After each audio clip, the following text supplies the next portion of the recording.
Welcome to Armchair Expert, Experts on Expert. I'm Dan Schur, and I'm joined by Monica Michael.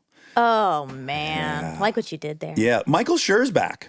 Boy, do we love Mike Schur. Of course, he was the creator and showrunner of The Good Place. He also created and showran Parks and Rec. Producer on Brooklyn 999, The Office, Rutherford Falls. He has a new book out with the best title I've ever read of a book called How to Be Perfect, The Correct Answer to Every Moral Question, which is out now, so scoop it up. And, Monica? It must be noted that 100% of the proceeds of this book go to charities that Mike is involved with. And, you know, what better reason to buy the book than that? Yeah, but by the way, Also, that's it's just like, great fucking book. That's just a side note. You want it for you. You can use selfishly. This thing's a party. Yeah, but if like you want to do one good thing for the year, it's like a great double whammy. You get to read and then you get Two birds, one stone. Two birds, one check. Please enjoy Mike Schur. He's an armchair expert. He's an armchair expert. He's an armchair expert. So the last time I was here, was it before The Good Place had aired? No, because we put you a part of Good Place Week, That's right? right. Yes, but it was still early. It was early. Oh, yeah. Season 1, definitely, right? I think Yeah. so. I was sitting there still. Yeah. What is the count right now? What episode number is this going to be? Do you know off the top of your head? 415-ish, probably. 415, that's crazy. Isn't that wild? Isn't it? Over how many years? On 4. On Valentine's Day, it'll be 4. Wow. Yeah. Did you hear we got rich?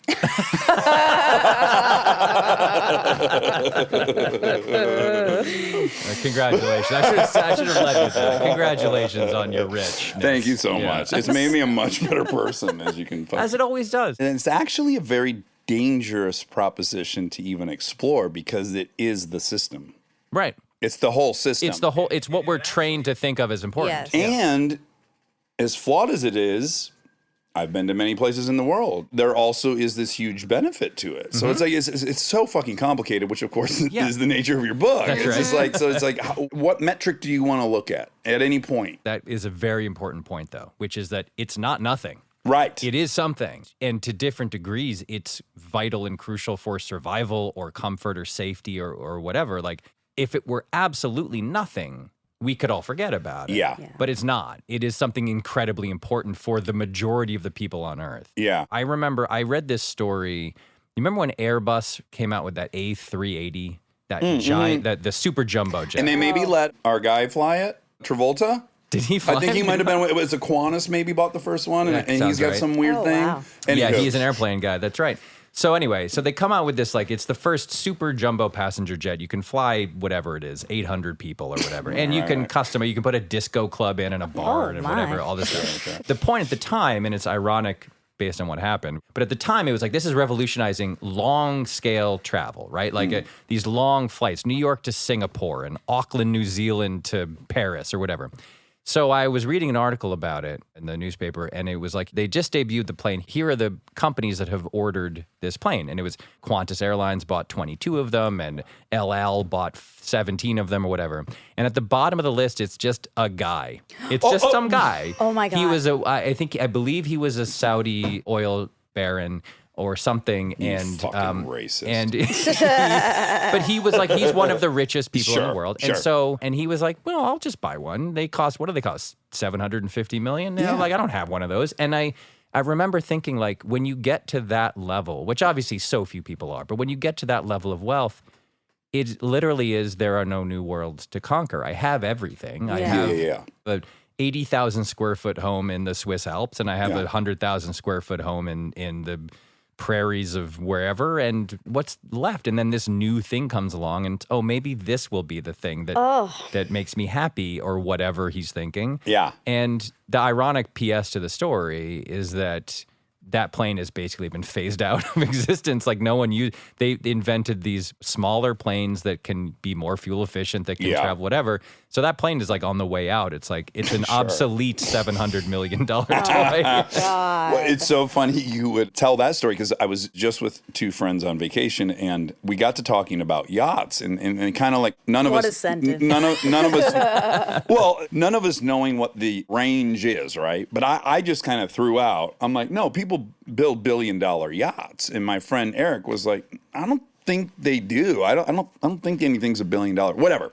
Google it. By God, a gentleman from Malaysia, I believe, has a $2.8 billion yacht. Buckle up. It has 10,000 kilograms of gold. Whatever. We did the math. It has $730 million worth of gold on the fucking yacht. It has a fucking T-Rex skull in it. We do want We want that. Yeah. But that's a side note. But again, yeah, you're like, you almost feel bad for this guy because, by the way, the yacht is not big.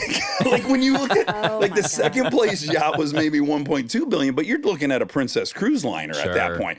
But this guy's boat was relatively This small. guy went for style over substance or whatever. over function, fashion over function. Fucking T-Rex skull and gold walls. God. Yeah, I will only say that if you spend $2.8 billion on a yacht and it doesn't have a T-Rex skull, what are we doing What here? is You know what I mean? Yeah. It is a weird hitch in the human condition, and it's a double hitch when you're growing up in a Western industrialized capitalistic country because, like you said before, everything you learn about when you're a kid is like, here's what success is. Here's what achievement is. It's get the best grades in the class, be the fastest runner in the track meet, score the most points in the basketball game. It's just a series of quantifiable hierarchies.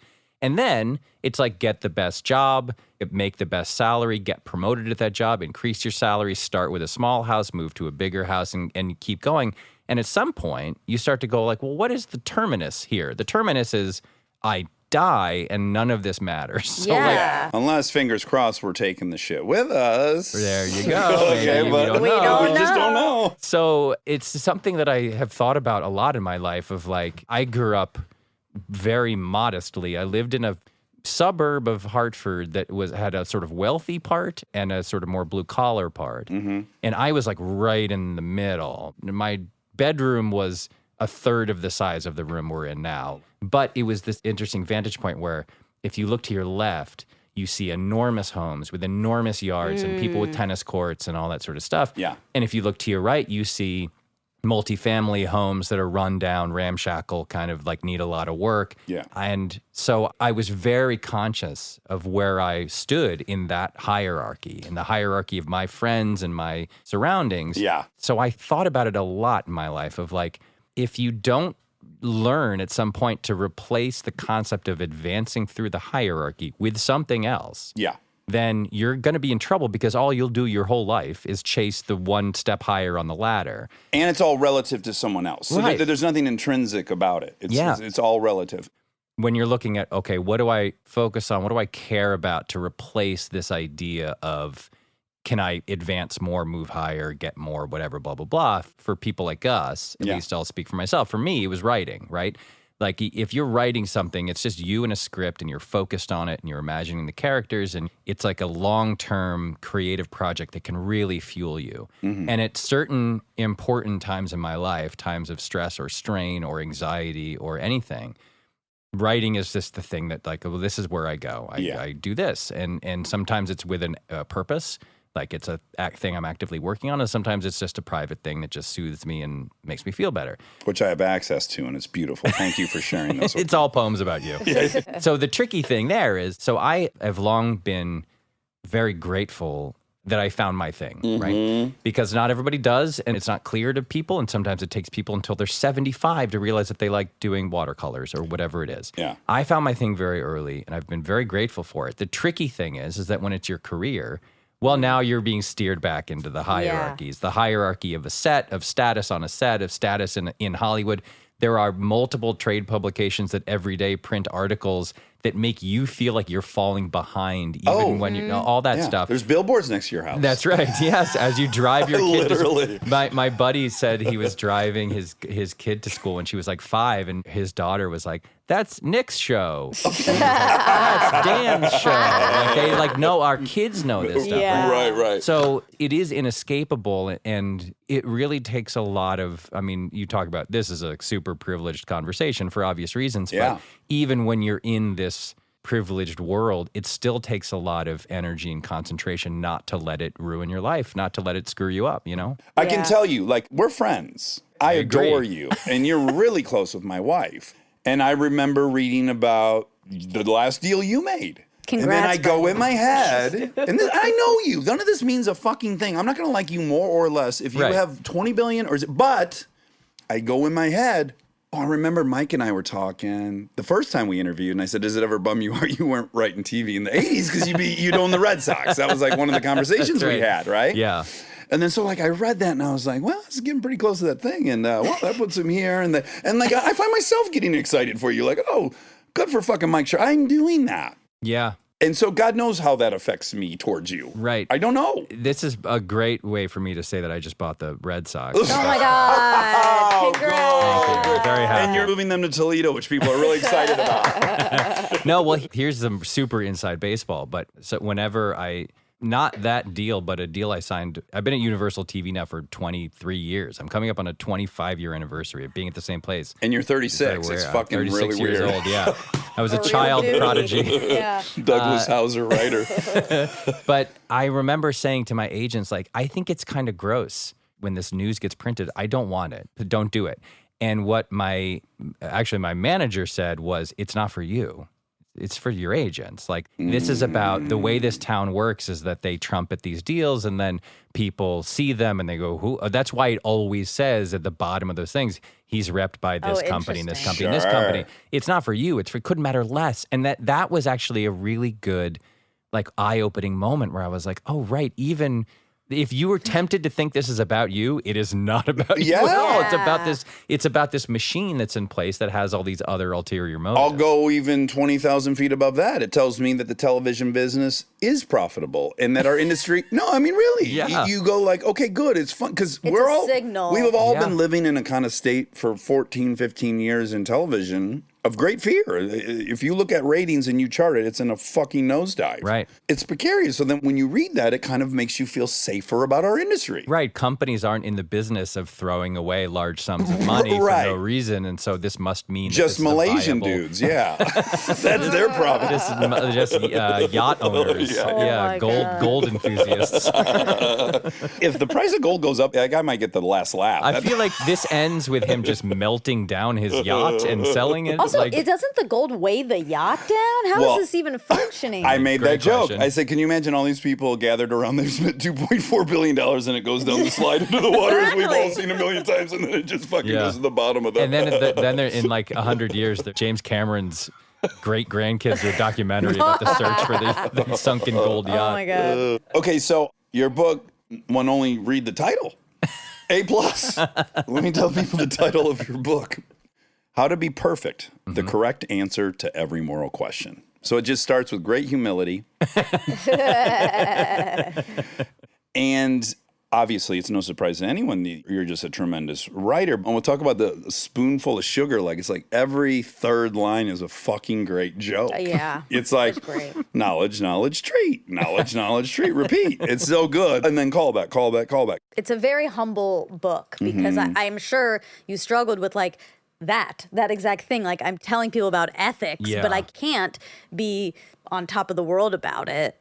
Well, when I pitched The Good Place, which is a show explicitly about ethics and moral philosophy, one of the things I said to NBC was, I promise I won't make it feel like homework. Yeah. Because it sounds like homework. It sounds like, why would anyone watch this? Now, I will say that when you get Kristen Bell and Ted Danson in your show, they tend to no longer care at all about what the show is. Like, they're just They're whatever, like, do it whatever. can be homework. It's fine. But The show's called Encyclopedia. And it stars Kristen Bell. and they read from an encyclopedia. Yeah. Yeah, when do you want to start? So when I started the project of the book, which is like the sort of my own exit interview from the show and what I read about and learned about for the show, I had the same thought. It was basically like, if this feels like homework, no one, including me, is going to want to read it. Like, it just can't feel that way. So when I was sort of pitching it to publishers, I used that same line. I was like, it's not going to feel like homework. It's going to feel ideally like a conversation that you're having with a guy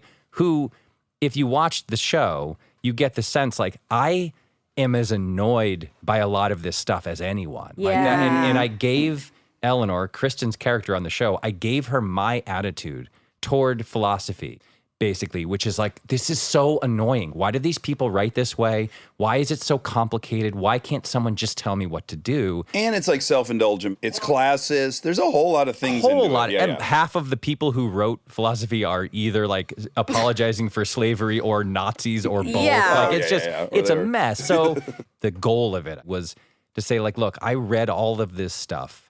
I understand it to a certain degree. I have had a lot of conversations with a lot of very smart people who helped me understand it.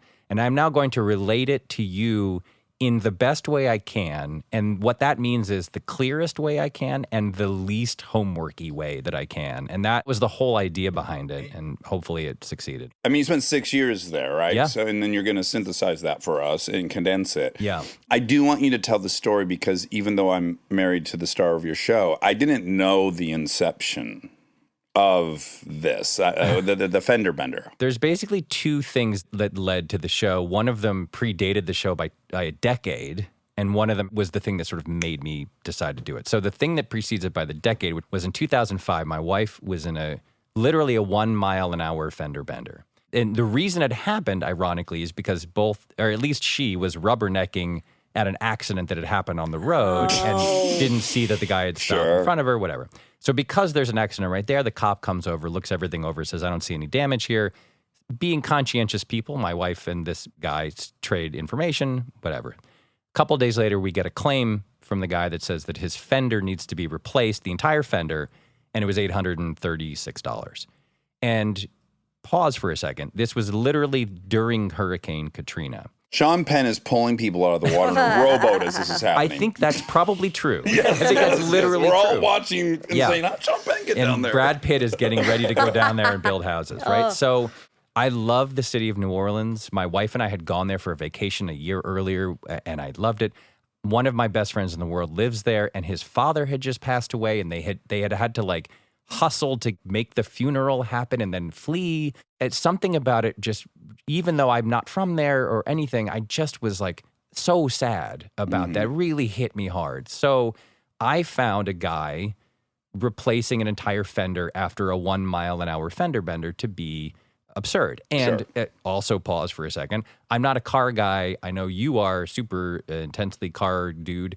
I have never cared about cars. But to me, they're a metal box that brings you to. Okay, you've said enough about cars. Okay, your position's very clear. Do you want me to talk about motorcycles? So I go and I look at the car, and if I got down as close as I could to the fender and shined my flashlight on the bender, I could see there was a little L-shaped scratch or indentation. I think basically. I think you described it as a crease at one point. A crease. My wife's license plate holder had essentially just. Yeah.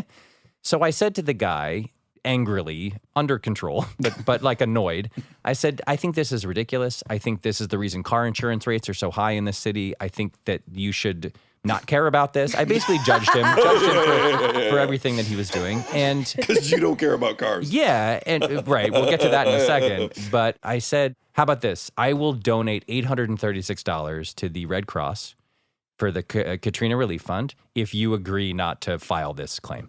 And he was like, all right, I'll think about it. And I left. I was working in the office at the time. I went back to work. Not an office. No, the show. office. Yes, thank you. yes, that got a little murky. So I told the story, and everyone starts jumping in. Everyone's like, I'll add $100 to it. I'll pledge $200. I'll pledge $50, whatever. So in 30 seconds, suddenly now the amount that would be theoretically donated to the Hurricane Katrina Relief Fund if this guy doesn't fix his bumper is like $2,500. But this is the early days of the internet. So I start a blog. I tell the story. I don't name the guy. I don't put up a picture of his car or his license plate or anything, which I later very much was grateful for. But I told the story, and the Wow. first time I was aware of the concept of something going viral. Yeah. So pledges come in, emails like, I'll give $25, I'll give $50, I'll give $100, whatever. In 24 hours, it was at like $15,000. No. I got phone calls from NPR and Good Morning America and all these places. It spread like wildfire. And now at this point, one day in, I'm thinking, I am a genius. Yeah. Because first of all, I'm raising all this money for charity. It's an incredible move by me. And second of all, I am like righting a moral wrong, which is that people care about their cars too much and the people's value systems are upside down and blah, blah, blah, blah, blah. After 2 days, it goes to, I think, $27,000. I'm home with my wife. I'm excitedly telling her about the latest developments. And we both, she actually said at first, she was like, this is wrong. And I was like, yes, it is. It's bad. Why is it bad? What have we done? Why is it wrong? And she was like, I don't know, but this is wrong. Like it hit us at exactly the same moment. And I started to panic. Like I've never had an actual panic attack or anxiety attack. But well, can I just add, this is completely out of your control at this point. The horses are way the world fuck out of the barn. Yes, people are waiting for me to get back to them to schedule national news interviews. Sure. Oprah wants to talk about this. So all that night, I stayed up until like 2 a.m. and I was just Googling or probably like Yahooing, like basically trying to figure out, what am I doing wrong? What is this? Yeah. The next day, I looked up a bunch of philosophy professors because I was like, I think this is a philosophy thing. And philosophy professors, it turns out, love talking about philosophy. So like I sent like unsolicited emails to random people like UCLA and Stanford and Boston University. I basically Googled or researched like anything that I could think of that seemed close to this, like about shame or about public humiliation or whatever. Found people who had written about that and reached out to them. I ended up talking to like 4 or 5 different people, and they started to walk me through what was happening. Like, here's what Aristotle says about shame, and what you're doing actually might be good because Aristotle says that a person who has no sense of shame has no sense of disgrace. And I was like, well, that's interesting. Okay. And then someone else would go, no, what you're doing is wrong because the moral calculation you're making about solving the issue that arose has nothing to do with Hurricane Katrina. That's an entirely separate issue. You can't conflate these things. And if you did, we would be living in a world where every time there was a dispute about something small, the person who had caused the injury could just say, how dare you care about this when there were people starving in sub-Saharan Africa? And that world would be madness. We live in that world, but continue. That's true. Yeah. That's what I write about in the book. It's like, this is the world we live in. Yeah. The world of whataboutism is running rampant right now. At the end of the day, I was like, I land there. One of the philosophy professors actually said, I explained the whole thing, and he said, like, this isn't a philosophy question. You're just being a jerk to this guy. Like, you don't need philosophy to tell It's you just not to be a jerk. self-righteous. It's just Yeah. you're being a jerk. Yeah. And Interesting. he actually used the word jerk, which was great. Wow. Yeah. So Sometimes we need to hear that word. yeah. It's so much more powerful than like asshole. Like, oh, I'm being a jerk. Like, it sucks. There's an intention there. If they want to hurt your feelings, they'd call you an asshole. Right. But if they just want to tell you what's happening, you're a fucking jerk. You're just a jerk. Yes, You're being a jerk. yes. So I was like, I got to face the music here. And I called the guy. By the way, he knew none of this was happening. Oh, wow. He's completely in the dark. So I canceled all of the interviews. The only one that I couldn't get out of was one I had already done in the middle of my panic and spiral. I got a phone call, and it was the New Yorker because the guy who did Talk of the Town wanted to do a piece about this. And I forgot that I had agreed to it. And I picked up the phone and I didn't recognize the number. And suddenly I was being interviewed by the New Yorker about this thing that I was miserable about and felt terrible about. And confused and yeah. So, but I got out of everything else and I called the guy and I told him everything that had happened. It was like being in confession. Like, Wow. I said, like, I'm going to tell you the entire story and I'm going to preface it by saying I've written you a check and the check has been mailed. It is on its way to you for the full amount of the money. And now I need to tell you about this whole thing. And I told him, and in a moment that really made me happy, he was incredibly understanding. He did not yell and scream. He didn't lash out. I remember he said something like, wow, you really kind of stirred up a hornet's nest, huh? Or something like that. And I was like, yeah, I did. Thank you for, Did you hit a guy from Oklahoma? Did your wife hit a guy? He was just a very level-headed guy. Sure. And so anyway, I told him the whole story. The check was in the mail. He said, you know what? Maybe I'll donate some of that check to the Red Cross. And I said, that would be wonderful, but you're under no moral obligation up to do you, that. It's yeah. up to you. So it was just this thing that obsessed me. And I remember around that time, I couldn't not talk about it. I obsessively polled my friends and my family and anyone I talked to. It drove my wife crazy because long after this has been resolved, we were like at a wedding and I would be at the wedding table going like, okay, and then here's what happened. And this is what happened. And she would be like, will you let it go? But for whatever reason, it really stuck in my craw. I couldn't stop thinking about it. And so that story really was the 10 years before I wrote that pilot was the beginning of this process for me. Well, you also, because I read the version, and there's a part of it that you left out, is that I want you to make the case for the guy, because I found that very powerful. Well, you mean from his point of view? Yes. Well, this is part of the calculation, right? When you really investigate this, you're like, okay, he is driving along, a person bumps into him, he cares about his car. That is not a thing I do, but that's a thing he does. And if you just leap outside of your own ego for 1 second, and I remember it really humanized him for me where he said, look, I've got kids. My kids have ruined everything that I own. The one thing that I have that isn't kidified is my car. So from his point of view, and this was the key to unlocking what I had done wrong to me, was I was like, oh, wait, I'm this guy now. I'm driving along. Someone bumps into my fender. I care about my car. I look at my fender. It's got a crease on it. I go to the guy, and he said, how much to fix this? And they said, it's $836. Now, is that a ridiculous amount of money to pay for an entire fender? I think so. He didn't set that price. That's not his fault, right? So from his point of view, a woman bumped into him in traffic, caused some damage to his car. He got the reasonable, legal, correct estimate, and then he sent that estimate to the family that bumped into him. And as soon as you leave your own headspace and of like what I think of the world, what I think of Hurricane Katrina, what I think of car culture, what I think about insurance rates in Los Angeles, California, whatever, and you jump into that person's point of view, suddenly the idea that someone wouldn't just pay for the damage becomes outrageous because it's what did he do wrong? Exactly nothing. And so much of the show and then so much about this book is about the places in the world where human beings just mill around and then bump into each other in these tiny ways. It's not the big picture stuff. Everybody knows that you shouldn't murder people or commit arson. That's not hard to figure out.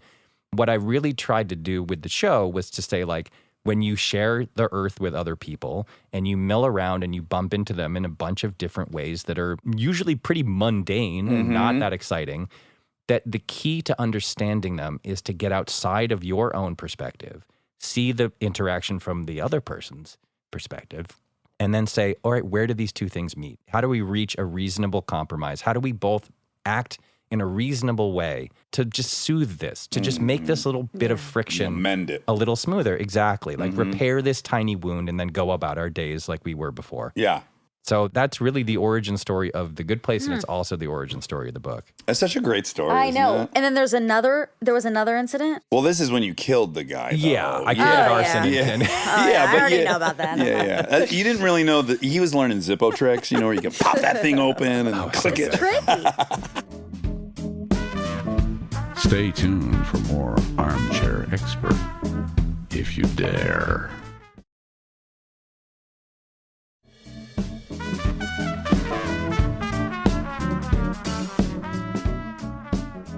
The other thing is far less interesting, but I also write about it in the book. I shouldn't say it's far less interesting. It's also fascinating by the book. It's not worth knowing about. It's in the book. It was simply that I used to go to this same Starbucks every day, and I would buy a medium coffee, and the medium coffee was $1.73, and I would throw the 27 cents into the tip jar, except I realized one day that I don't just do that. I wait until the barista has actually turned all the way back around For sure. to face me to see me do it. Absolutely. Interesting. So I was like, what is wrong with me that I need is so it was a real like, what am I That's doing? interesting. What am I doing and why am I doing it? Those are the two most important questions in the Yeah. world. And so I said like, why am I doing this? And what is it about this act that I feel like it needs to be seen by another person? What does that say about me? What does it mean when people donate money to charity and either say anonymous or leave your name on the wall? Like, it opened up this whole basket of questions that I thought were really interesting that I had never sort of interrogated myself about. Well, yeah, you start the book with 4 questions. Yeah. As a starting point to evaluate maybe something, which is, what are we doing? Why are we doing it? Is there something we could do that's better? And why is it better? Yeah. And then for me, 3 and 4 are where the astrophysics comes in. Like, so we were just talking about it, right? So we interviewed Bill Gates about his book about the environment, how we got to get to net zero, right? Mm-hmm.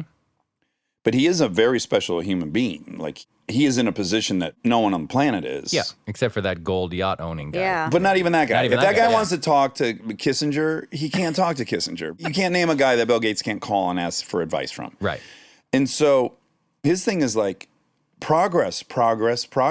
We can't step the machine down. We have to add jobs and education and all these things. And Right. so we must start with that is a necessity. And Right. now how do we work backwards from there? And I just kind of really appreciate that point of view, which is, we got to live in reality. Yes, we cannot suddenly all stop using electricity. Right. Like, there's no snap your fingers way to change everything. So it's like, make this year or this month or this day or this hour a tiny bit better than the one that came before it for whatever it is that you're trying to do. When you ask those 4 questions, what are we doing? Why are we doing it? Is there something we could do this better? Why is it better?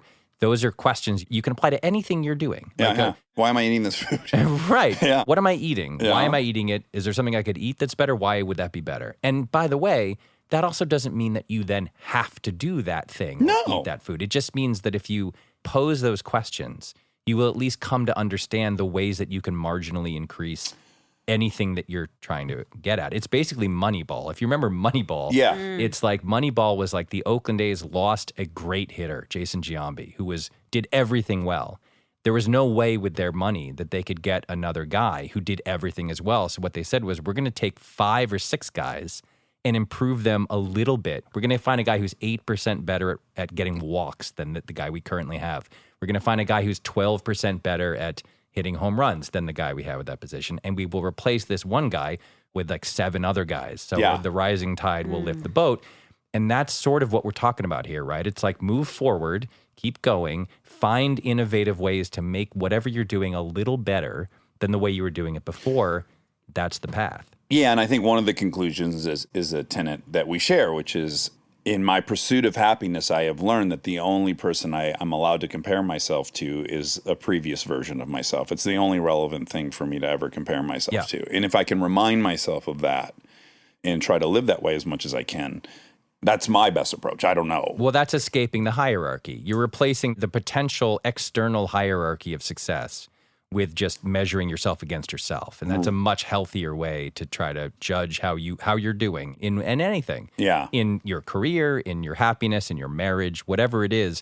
If you compare yourself only to yourself and you say, am I better right now than I was, or am I worse than I was? Yeah. That's a healthier approach, I think. And that's a good way to do it. But it gets kind of existential because it's like, what does better mean? Sure.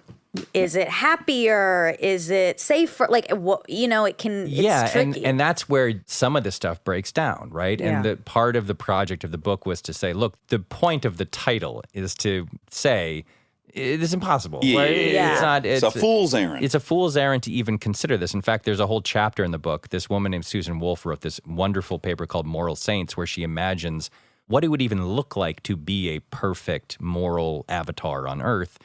She's a wonderful writer, and she basically points out and explains how it is both impossible and a terrible goal, because the kind of person who is, in theory, perfect is super boring because it can't ever make a joke that might offend anyone or say anything, and also is constantly abandoning projects in favor of trying to complete projects that might be better or create more moral good. So you're not also spending any time learning how to cook or playing tennis or hanging out with your kids because you're making this moral calculation of like, I could be doing more good than the good I'm doing right now.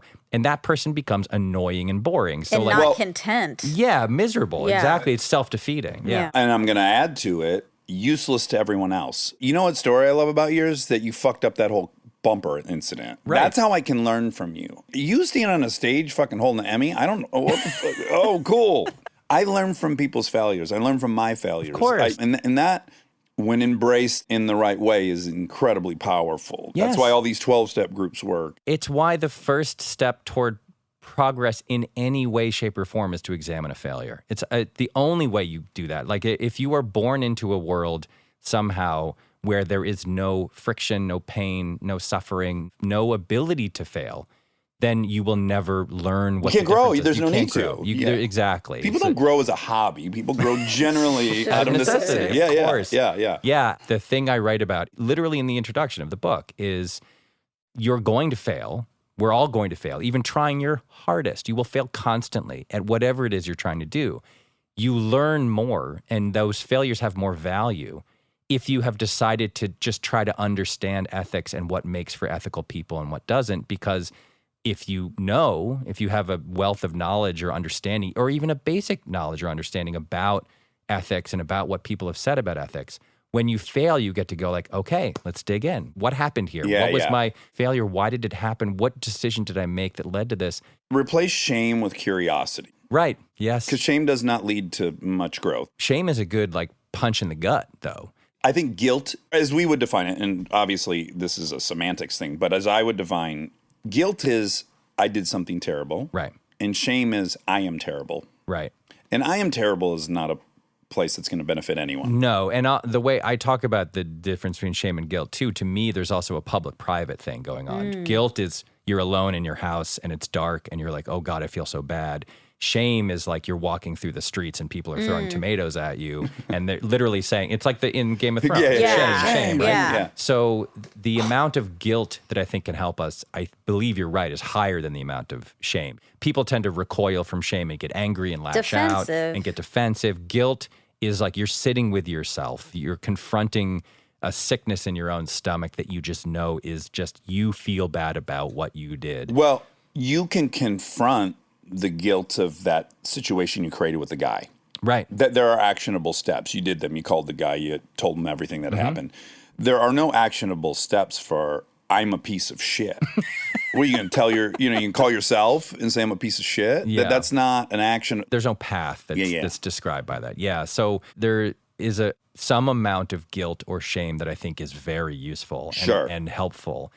It by itself doesn't do anything. It's how you understand it and how you hear it as like a call to some kind of other action that I think can benefit people. So Yeah, I just would hope, again, this is just from my experience, I would hope that when people are feeling those lows, and I've had many of them, that they remember that there aren't good and bad people, that there are good and bad actions. I was going to ask you, do you agree with that?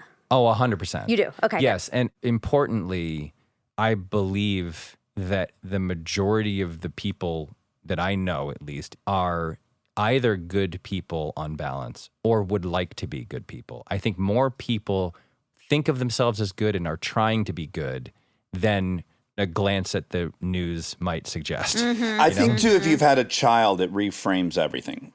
Yeah. And my mother always used to say this, and it's my favorite thing she always points out, is like there would always be a tragedy in my town. There'd be two teens driving drunk, and one, the driver would kill the passenger, and then the town would hate the driver. And my mother always, her first reaction was always, so sad. They handed out cigars when both those little boys were babies. Yeah. And they celebrated. Yeah. And here they both are. Everyone's a victim. That's the heartbreaker, is that everyone comes out and everyone passes out cigars. And when you have a child, you just start seeing that. So you're like, You God. 100% see Now, that. there's fucking psychopaths and shit, and we acknowledge people eat Yes. other humans, but let's rule out the... Slicing off the far ends of the bell curve in terms Yeah. of people, yes. And I think also importantly, we're not all running the same road race here. Like there are people who are born into much tougher circumstances than some. There are people who are born into much easier circumstances. This is a thing I talk about in the book too, is like I was born a white dude in America. Both my parents went to college. We could go to the doctor. You're in the shadow of fucking Harvard. Yeah. You know. I didn't wonder where my next meal was coming from. All this basic stuff that it's very easy to take for granted. Like the majority of people in the world don't have air conditioning. And if you have air conditioning, that puts you immediately in like the top 20%. So when you're talking about this stuff, about what actions people take, how their lives turn out, how they develop, some of it is just luck. It's just good or bad luck that you can't avoid. I'm going to add to that the socioeconomic part is one of the least significant parts of your childhood. You never watched your father beat your mother until she was unconscious. Right. You never watched your uncle rape your sister. You know, there's these things. There's horrifying realities of the basic existence of a lot of people. Like if just by escaping those through nothing but luck, it's just pure luck. Yes, Like, yes. You know who talks about this a lot is Warren Buffett. Warren Buffett is fond of saying that he won what he calls the ovarian lottery, which is basically just that the circumstances of his birth, where he was born, who his parents were, he didn't have any control over that. And he actually, because he's an analyst, he'll say like the odds of me being born in America at that moment were only 1 in whatever it is, 47 or something. Yeah. It really struck this chord with me because there's a belief, and this goes back to what we were talking about before, in a country and a species that values this, like, where are you on the hierarchy, right? Yeah. There's a way in which people at the top of the food chain are incredibly reluctant to ascribe any of what they have to good fortune. Yeah. They're deeply invested in the idea that the only reason they're there is that they're special and amazing and brilliant and smart and better than everybody else. And that is true of people in every industry. Yeah. And what Buffett is giving voice to there is this idea, like, so go back to Bill Gates. So Bill Gates grew up in Washington State. When he was a freshman in high school, his high school got like the first computer terminal that ever existed in America. It's really close. It's the library in his town happened to own a fucking mainframe. There It you was go. like one of 20 in America. Right. And no one there wanted to use it. Because everyone was like, what is this giant machine that takes up a whole room in this library, right? Yeah. So Bill Gates is a genius. And if Bill Gates doesn't discover that computer and get all that time on it, it's very likely that he becomes whatever, a lawyer, an astrophysicist, a biochemist, something, and achieves great heights and is probably very wealthy and comfortable and happy. He happened to fall into that moment in that space, and he happened to go to Harvard, where Harvard was an early adopter of computer terminals too, and then he's Bill Gates. So when you're thinking about Bill Gates' life, it seems bananas to say he doesn't deserve what he has. And that's not what you're saying. When you say he's lucky, you're just saying he's a genius. And a bunch of rolls of the dice in the universe led him on this certain crazy path that made it line up perfectly for him to maximize his abilities in this particular way. It's okay to say that Doesn't take anything away from No. it. Exactly. It doesn't take any, it doesn't reduce the amount of impressive that he is. Yeah. To say that he's also incredibly fortunate. But you would know better than any person in the world why that is, which is we are storytelling creatures and we are the hero and the protagonist of our story. And if there's not struggle and if it's not us against the world and if we don't overcome things, we don't have a story. Right. And that's all we want. And in this country especially, some of the most famous stories are like the lone wolf hero who against all odds triumphs over adversity. So in The Good Place, we had a character named Brent in the final season who was the opposite of this, was a guy who did believe that he was amazing and special and great.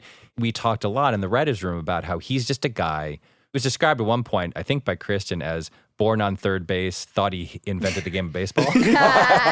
And so we talked all the time about how his defining characteristic is that he did not understand that he was the beneficiary of good luck. One of my favorite jokes that we wrote for him, which I think about all the time, is he's being interviewed by Kristen on this sort of, if you haven't seen the show, this won't make any sense, but he's being interviewed in this kind of talk show format. And she says, tell me about yourself. And he says, I went to Princeton University. And then he says, no handouts, by the way, I earned my spot. Just like my father and his father before him. It's such a good joke. It really nails that thing where like a person who understands good fortune would say like, God, how lucky am I that my grandfather went to Princeton, that my father went to Princeton, that I have this genetic line that gave me this leg up, that we have Well, and then money they have to a go to legacy thing. Princeton. Legacy. There's so much. Right. And so the anger with which he defied the idea it's not just that he doesn't recognize it. It's that he sees it and he thinks it's something else other than good fortune. That's what we really sort of But try again, to it's drill not a down good on. story for him to acknowledge Right. that. In his defense, this is a shitty story. If some dude tells me he went to Yale third generation, fucking, of course you did. And that's why Buffett is remarkable in this case. Yeah. It's because he has the ability to get outside his own ego and to see the bigger picture. I believe I know this about us, is that if we were on the spectrum politically, I am a bit right of you. I'm still liberal progressive, but I'm also like a staunch capitalist. I really do think we've yet to see a better system, as flawed as it is. And so Andrew Yang is somebody I was threatened by, this UBI, right? We're going to hand out $1,000 a month to everyone in the country. And then my mind goes to, well, then everyone's going to be lazy and blah, blah, blah, blah, and all those fears. Sure. But when we interviewed him, what he pointed out, which I think is so true, is Apple is an incredible company. They deserve to be worth $1 trillion. And you cannot start Apple in India. So fucking Apple owes America. Right. Apple owes America a good chunk of that because they could not have done it. That system that we have, that we all pay for, that we all, the social contract, that is the system by which they started this company that is that powerful. And that does hold for me. It's like, you got to pay what you received. Well, forget about Apple for a second. You and I couldn't do what we do in India. We couldn't do what we do in a large number of countries. There are very few countries where we could make a living, a good living, an incredible living by any standards. Yeah. This podcasting or writing for TV, It's so unethical. And so I think Talk about luck. Talk about luck. And I don't love paying taxes in this city, in this state. I take home like 40 cents on the dollar. Sure. And it's painful. And I have moments where I'm like, wait a second, I earned this, right? And then every single time I think like, well, I also like am safe and the streets around me are pretty safe. And when Universal says they're going to pay you that money, you have a recourse if they don't. If they don't, there's a government that will enforce I'm part of a labor union that will help me if there's a dispute. There are also public beaches here that are among the most beautiful and incredible vistas you've ever seen in your life that I can go to literally whenever I want. And your shows are largely great because of you and largely great because of Steve Carell and fucking Kristen Bell. And 100 other people, 500 technical masters who are making props and costumes. And by the way, those people need firefighters and police officers and paved roads to get to work every day. And so if I have those instincts, and I do from time to time, I then run down a really quick checklist of what I get for my money.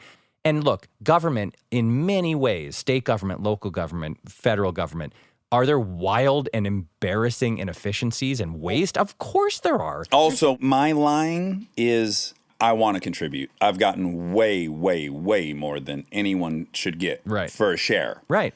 Also, you don't get more than I get.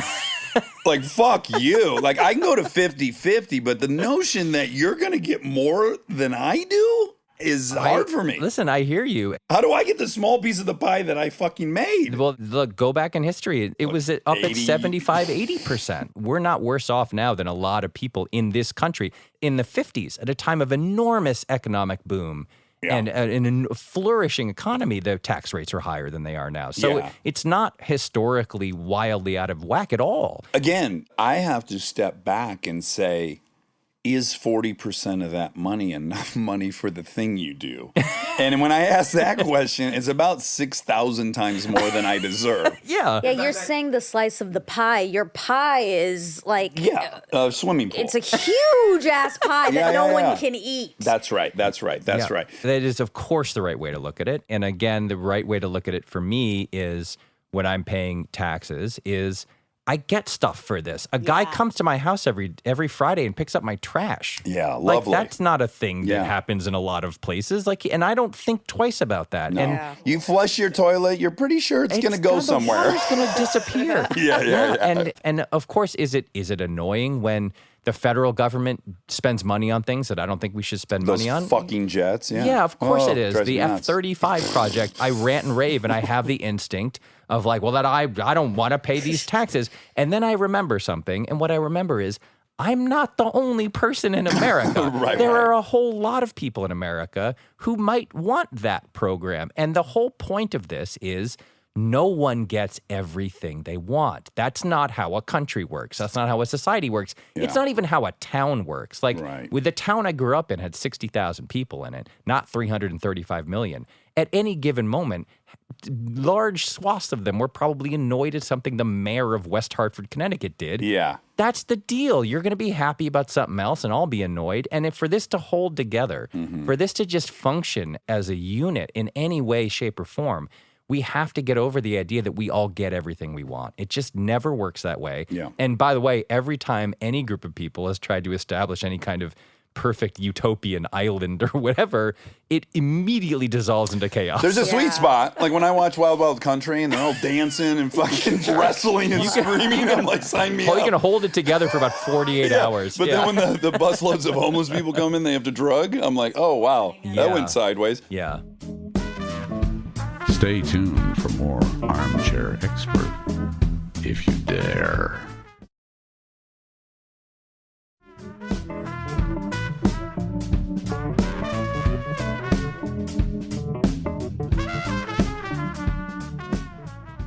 This will make Monica nervous, but I would like to take this really pleasant and productive conversation in a very interesting direction.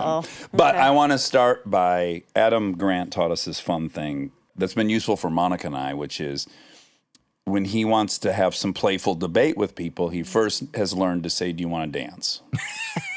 Let's do it. And I was like, that is so cool. And sometimes Monica and I will like go, "Do you want to dance?" And we're not in the mood to You're dance. like, I can't. Yeah, I'm Not today. not in the dancing mood. Yeah. So I guess I want to preface it with, "Would you like to dance?" I would love to dance with you, Dax. Okay. This is gonna be a lot for you. Great. I've been with Kristen for I guess 15 years or something like that. Oh, no, she's in love with me. Oh, yeah. This You is could how all it's dance coming out? together. Oh, no. Dax, I did nothing to encourage this. She is in love with you. What a Yeah. funny joke for him to make. Okay, so in the 15 years, I have so many character defects. I mean, it's endless. I'm a very flawed human being. Sure. I am not a jealous person. I was gifted somehow with an arrogance in relationships that I'm just not that worried. I don't think about it. If you're going to cheat on me, you're going to cheat on me. I'm not spending any time. I know for sure if I'm worried about it and I start getting jealous, I'm going to drive you to that position. That's just always been my stance. It's a great superpower. I have been jealous of a single human being in 15 years. Who's that? You. Get out of here. Yes, 100%. You're a soft spot. Yeah. Are you serious? I'm saying that with someone who, look, I love you. When I go to your house and I get to talk to you, I feel grateful. Like, I love how your brain works. I love how articulate you are. I want your approval. Like, I really, really look up to you. I love every time we interact. And I know you have something I don't have that my wife loves. And it is, in general, I'm not philanthropic. There's a lot of things I'm not morally and ethically that she is. And she holds you to be on the very peak of that. You are someone she admires in a way that would probably blow your mind. I mean, the way you work with people and the way you're a leader and in your benevolence and your commitment to not being misogynistic and your commitment to this and this and this and I want to fucking puke at some point. It's like, this guy, fuck this guy. This is horse shit. He wants to fuck Angelina Jolie. Like I have said out loud to her, this is horse shit. And what's really funny about it is it's like, of course you would be the person I would, like, let's just put it this way. I do believe if my wife would have had a little brief affair with T.I., I don't think she's ever coming home and telling me she's moving into T.I.'s house. I don't have one fear that that's ever going to happen. Sure. But there is a double-digit percentage that she comes home from work and says, Mike and I have decided that we would like to be together. That is the most plausible person I've ever met in her orbit that would be plausible. This is both incredibly flattering and also a little creepy. Sure. Mostly flattering. I hope your wife's hot for me because this could really work out. So it's philanthropy is a part of this specifically? Like, well, let's put it this way. Like the first time you were on, you and I got into a little debate over Andrew Dice Clay. That would sum it up perfectly. Like I have a position on that's different than yours. Mine, okay. And then, although she loves Andrew Dice Clay, you'd be disappointed to know. But in general, that type of thing, right? She would be aligned with you, and I'm probably more aligned with other people. Gotcha. Right? Well, yeah. And I can't be that. I'm not going to be that. Like, nor should I be. Our wives, our partners are these people with 10,000 interests. And at best, you could hope to give them 70% of what they're looking for. You know? And it is very clear to me that 30% that I will never be able to give her is the 30% that she adores about you. Right. So it's an interesting dynamic, and it has made me at times defensive. Monica, why don't you take over? No, go ahead. You're doing great. Okay, great. So you write this book on philosophy. My wife doesn't fucking read books. I don't care what she tells you. She listens to some She's shit. never read a book besides this one. So your book comes along, and boy, she is flipping through that fucking book. She's reading it to the kids. She is reading it to the kids at night. It's like the King James Bible has just been fucking printed, and she's reading it. And so my first reaction to that, with full disclosure and honesty, is, fuck this guy. I can disprove everything you like about this. Sure. Defensively. Right. And so in doing that, I prepared a few arguments. Great. Okay. But I want to own that I don't even believe in these arguments. I'm going to I'm trying to set this up in a way that's like as transparent as it could get. Listen, before you give me them, and I can't wait for this. Okay. The only way that any intellectual discipline ever improves is by stress testing it like crazy. Like that's what you have to do. This is what people are constantly doing is they're bringing up, what about this? What about this? What about this? It doesn't matter if you believe it or not. It's stress testing these theories is the key to making them better. Yes, and now I want to own one other insecurity that you trigger in me, which is I was dyslexic, didn't learn to read for a long time. Sure. I've always felt stupid. You went to Harvard. You're a very respected writer. People hardly know I write. There are other things that I get insecure about with you. But with that said, would you like to dance? Let's dance. Need you like that setup, or is that? Or do I need to apologize? No, okay, not at all. I thought okay, it was good. When we had BJ on, and at one point you came up, or maybe I brought you up for a second, and I was like, well, Dax is really insecure around Mike. and then you like stopped me from continuing, and BJ was like, well, everyone's insecure around Mike. Yeah. Okay, so here's a line of your book I love. Yeah. Failure is guaranteed. In fact, even getting like a C+ often seems hopelessly out of reach, all of which can make caring about what we do, or in the modern parlance, giving a crap, seem pointless. Okay, so this is my thought, and I have to read it because I don't think I'll be able to concisely say it. And I don't ever read out loud my own writing, but I'm going to read it out loud to you.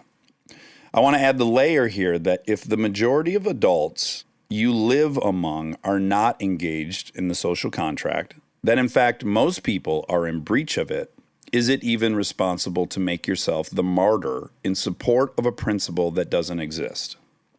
What I'm arguing there is, or what I'm saying there is, it's a temptation to give up, right? The temptation to give up is because we fail so often at trying to do the right thing, whether because we just blew it or because there was some unintended consequence to what we did.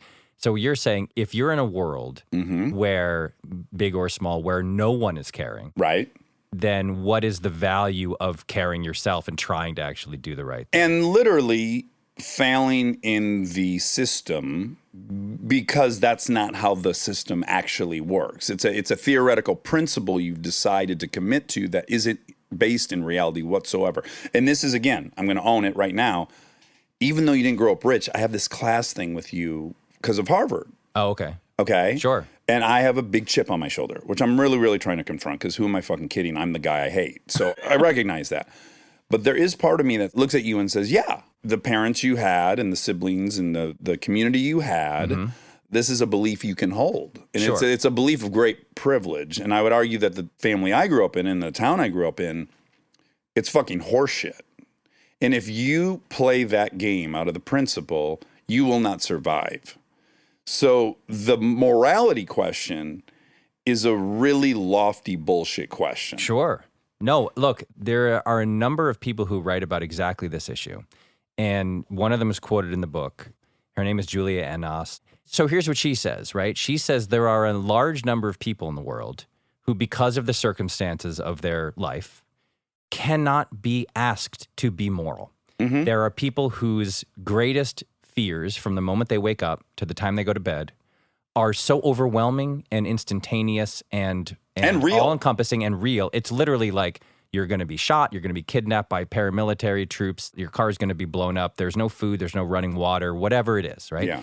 And what she says is we cannot ask them to care as much about this as we do. It's unreasonable. It's a luxury. That was going to be another one of my points. But Yes, it's a huge luxury. It's an enormous luxury. And I do talk about this in the book. And the thing that I say is basically when you're doing any kind of moral accounting of a person's life, I should be held to a far higher standard than a lot of people out there because I don't wake up and wonder if a mortar shell is going to land on my car or my house. And so if I make a bad decision, I use the example of in Les Mis, guy steals a loaf of bread and then he gets arrested and he's going to spend 15 years in jail, 20 years in jail, whatever it is, right? So if I stole a loaf of bread, a lot of philosophers would look at those two crimes and say, same thing. You made a choice. It was a bad choice. You stole something that didn't belong to you. You should be punished, right? Horseshit. When he stole a loaf of bread, his kids were starving and he didn't know how to feed them. When I stole a loaf of bread, I was a rich asshole who stole a loaf of bread for no reason. On a little charge. Yeah, or whatever. Or just I was bored or whatever. Sure. So I think it's vital to understand that my crime in stealing that loaf of bread is way, way worse because the circumstances under which my daily life unfolds are so much easier than that person's. And so what you're saying is that there should be a sliding scale for how much we care about this.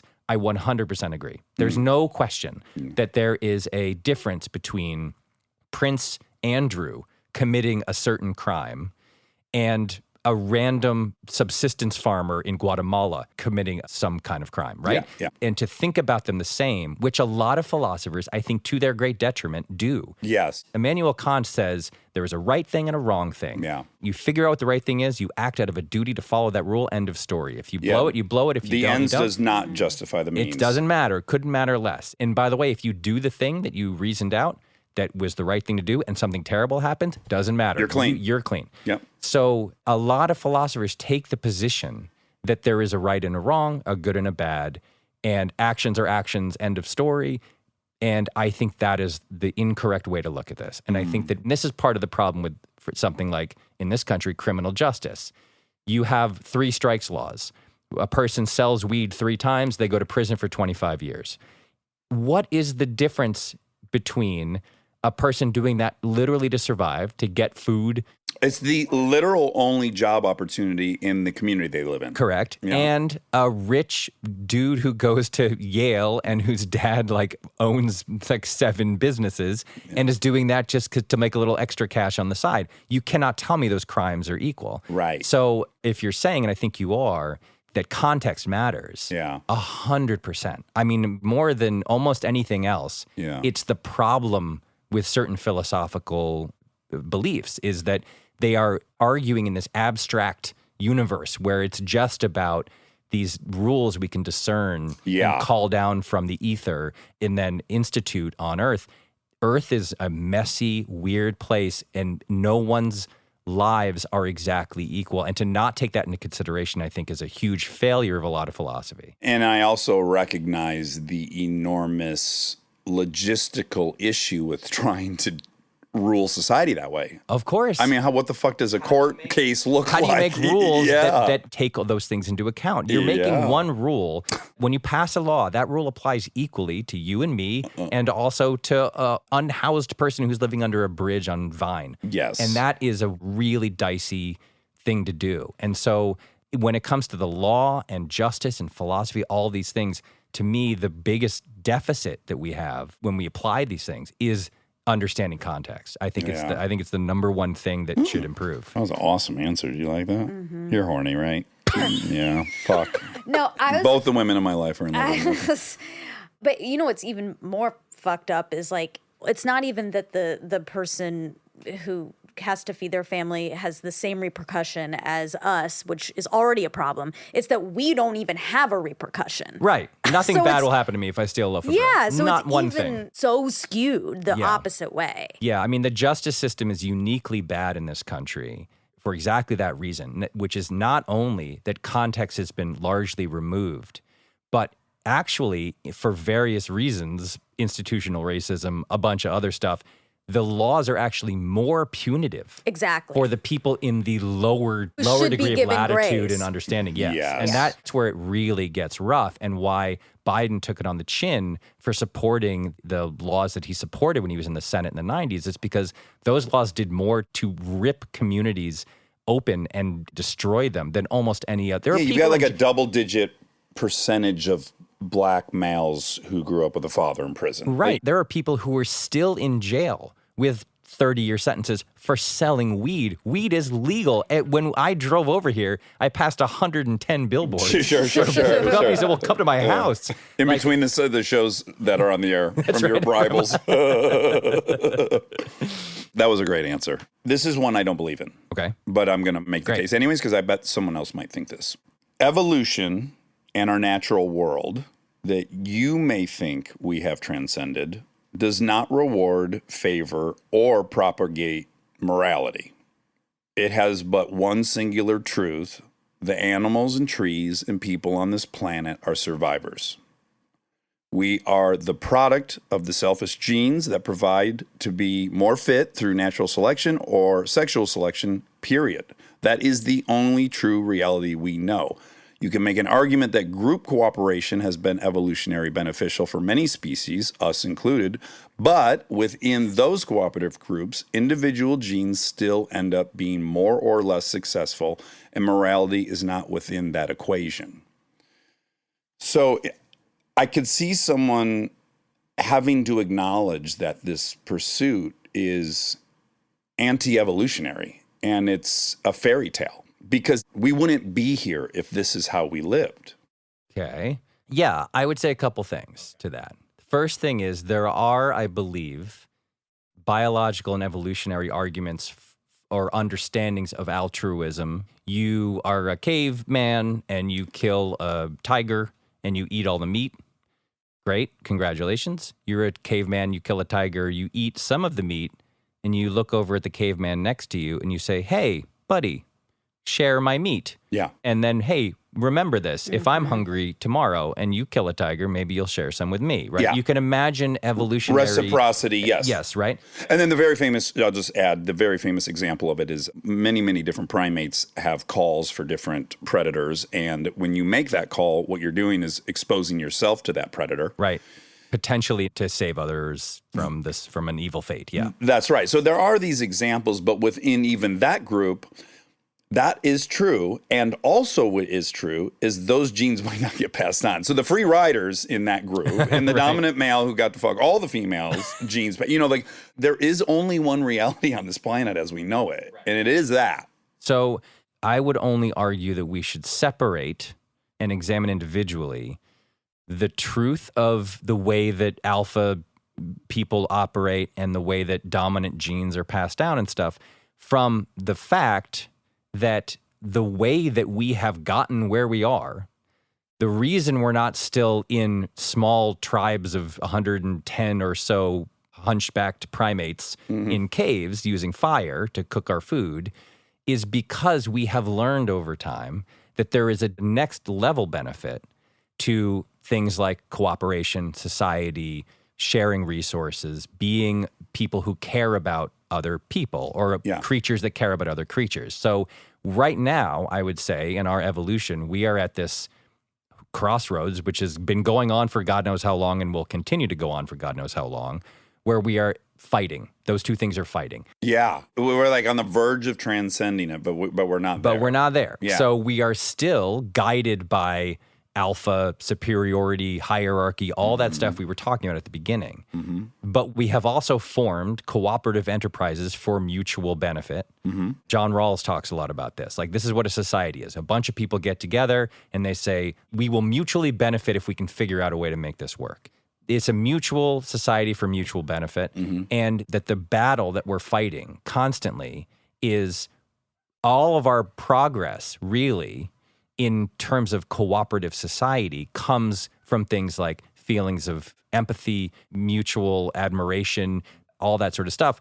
A lot of the progress we make as an economy or as a superpower comes from Elon Musk going like, I've got a better idea for a car and I'm going to make $1 billion company, $1 trillion company, right? So those two things are mutually exclusive, as you can tell by Elon Musk getting sick of paying taxes in California and moving to Texas because he's like, I'm a genius. I don't want to pay this money. He's like a deity to a lot of people. I'm impressed by this thing he built, but I don't see him as a deity, whatever. You can trick him into shit. Because he did just pay the biggest tax bill that's ever been paid in the history of planet Earth. Yeah. As a fuck you. Yeah, as he put it up on a Twitter poll. Yes, and it's like whoever started this thing did trick him. Well, to be fair, Okay. To be fair, and who knows what's really going on. If you're Elon Musk and you own 38% of Tesla and Tesla's stock has been going up forever and ever and ever, it's prudent of you to sell some of that stock and diversify your portfolio. And I a little bit think this whole thing was just him trolling people because he publicly left California, moved to Texas where there's no state tax. And I a little bit think he was always going to sell this Tesla stock and he was always going to have to pay that capital gains tax or whatever. And he just wanted to kind of like make a big show because he's a showman. He is. But what I love is he's so human. Oh, I mean, you want to talk about flaws of humanity. Yeah, I They're love all it. the 7 deadly sins, everything is found in that one guy. He is fascinating. He There's is. no I would question. love to talk to him. So I guess what I would say to this, and I've sort of already said it, but I'll reiterate, is like, yes, there's no question that the dominant thing that has caused us to get where we are throughout history from time immemorial is natural selection and all that sort of stuff. And I also think that the best chance we have to progress as a society is by curbing that stuff and hemming it in and saying like, look, it's not that this doesn't exist. And by the way, so Rawls's thing is great. Can I just talk about this for 1 second? I don't We want can talk about it all night. Okay, so Rawls created what he called the veil of ignorance. So here's what he says. We're forming society, the three of us in this room. We're going to form a new society. Well, let's let Rob in, too. Sure, Rob, you're come on. Yeah, 4 of us. So us and our friends, let's say there's 100 people. We're going to form a society, and we know we'll have a limited number of resources. We have a limited amount of food, money, whatever. So we're going to make rules for how our society divvies up the limited resources we have.